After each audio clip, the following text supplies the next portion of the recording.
Voilà, c'est semaine 23 et aujourd'hui je vous montre ma tenue de tous les jours.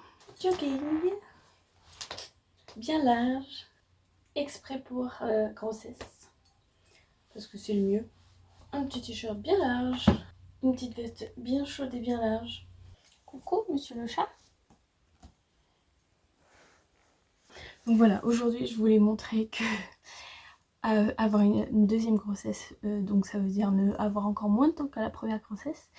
Et comme on a envie d'être très confortable, et ben finalement on porte pas des choses très glamour, surtout en hiver je pense. En été je portais beaucoup de robes, donc tout de suite ça va, c'est un petit peu plus glamour. Là beaucoup moins. C'est déjà inconfortable d'être enceinte. Moi je recommande, au lieu d'acheter des joggings en taille très grande, je recommande vraiment un jogging vraiment fait pour la grossesse. Au pire c'en a un ou deux. Mais vraiment je trouve ça beaucoup plus confortable parce qu'en fait sinon ça appuie quand même au niveau de là où il y a le ventre quoi, donc c'est pas confortable, ou alors faut replier, mais du coup c'est pas confortable non plus, c'est pas joli, ça fait un espèce de gros bourrelet, c'est pas génial non plus. Donc autant prendre un jogging vraiment fait pour ça, et qui remonte en plus comme il fait froid en ce moment, c'est parfait, ça me couvre bien le dos et tout ça, parfait. Voilà, je me rapproche de vous parce que mon bébé dort. Donc je sais pas si vous connaissez Hélène Fisher, youtubeuse américaine qui vit à Hawaï, qui a 4 enfants maintenant. Et donc en fait je l'ai connue, elle avait encore que un enfant et elle est très portée, donc tout ce qui est naturel, etc. Et elle a voulu, et elle a fait des water births, et ils appellent ça en anglais, donc des accouchements en piscine, chez soi, chez elle. Et du coup, au moment où j'étais enceinte la première fois, j'avais vraiment envie de faire ça. Je me suis dit c'est génial, ça a l'air presque simple quand on voit les vidéos, parce qu'elle met ça en vidéo, ou les autres vidéos qu'on a vues. Et franchement, je trouvais ça génial, l'idée en fait de mettre au monde un enfant de manière tout à fait naturelle, parce que finalement, il y a que... il me semble que même ma grand-mère, elle a fait tous ses enfants chez elle, hein, donc ça fait que 2 générations finalement qu'on fait ça dans un hôpital automatiquement en fait, comme si c'était la base, c'est de le faire en hôpital et que ce soit médicalisé. Je pense que c'est plus par sécurité, évidemment, vu que moi par exemple, finalement j'aurais eu des petits problèmes si j'avais essayé de faire ça chez moi, j'aurais dû aller à l'hôpital de toute manière, quoi. J'aurais adoré faire ce genre d'accouchement à la maison, dans une petite piscine comme ça. Mais du coup en premier accouchement je me suis dit non, je vais même pas essayer parce que c'est un premier accouchement, si ça se passe mal, je veux être directement sur place quoi. Et puis finalement voilà, ça aurait pas pu se faire de toute manière. Et par contre à l'hôpital donc où je vais accoucher, et où j'ai accouché, il y a en fait 2 options. C'est soit l'accouchement, il n'y a rien de spécial, tout se passe pour le mieux, et donc et si la chambre n'est pas occupée, est disponible, on peut accoucher dans cette partie de la maternité qui sont, je crois qu'il y a 2 chambres comme ça, où c'est vraiment faire ça naturellement, sans médicalisation, mais avec la sécurité quand même d'être sur place à l'hôpital si jamais il y a un problème, et que d'avoir tout le personnel qui puisse intervenir s'il y a besoin quoi.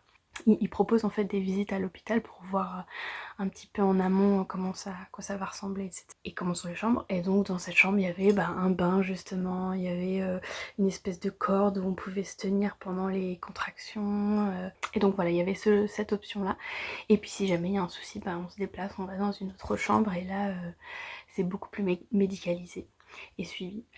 Mais il y a cette option, et j'aimerais bien faire ça pour mon accouchement à venir en avril, si j'ai le choix et si tout se passe bien, de faire ça le moins médicalisé possible. Et ils font pas non plus la péridurale automatiquement, quand c'est par voie basse en fait. Ils commencent avec le gaz NR, comme ils appellent ça, donc c'est du gaz et de l'air. Donc à mettre comme un masque, et puis on appuie sur un bouton, et puis ça envoie une espèce d'anesthésiant sur le coup, et puis c'est à nous de rappuyer dès qu'on a vraiment trop mal pendant les contractions en fait. mais on n'est pas obligé non plus, hein, du tout. Donc ça c'est bien, ils sont assez sur l'accouchement naturel, en tout cas dans l'hôpital où je suis, à Blackpool. Et donc ça, ce serait génial. Mais donc pour en revenir à Helen Fisher qui avait fait ça, là il y avait une vidéo de sa sœur qui vient d'accoucher, Hannah McNally. Et donc pareil, elle a fait la même chose chez elle, dans une petite salle, une petite piscine. Et la vidéo est magnifique. Franchement, il y a le moment où là il y a la rencontre avec son enfant, c'est elle qui sort donc le bébé d'elle, quoi. Et puis le bébé vient à la vie les yeux ouverts et la regarde direct. Et il y a vraiment une connexion, enfin c'était magique, franchement c'est magnifique. Si ça pouvait arriver comme ça, forcément, ça serait génial.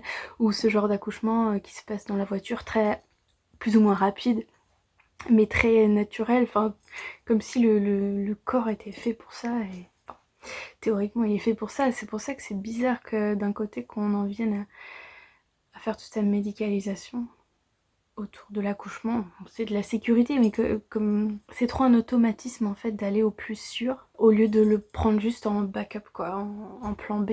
Donc voilà pour mes attentes pour mon accouchement. Donc si possible...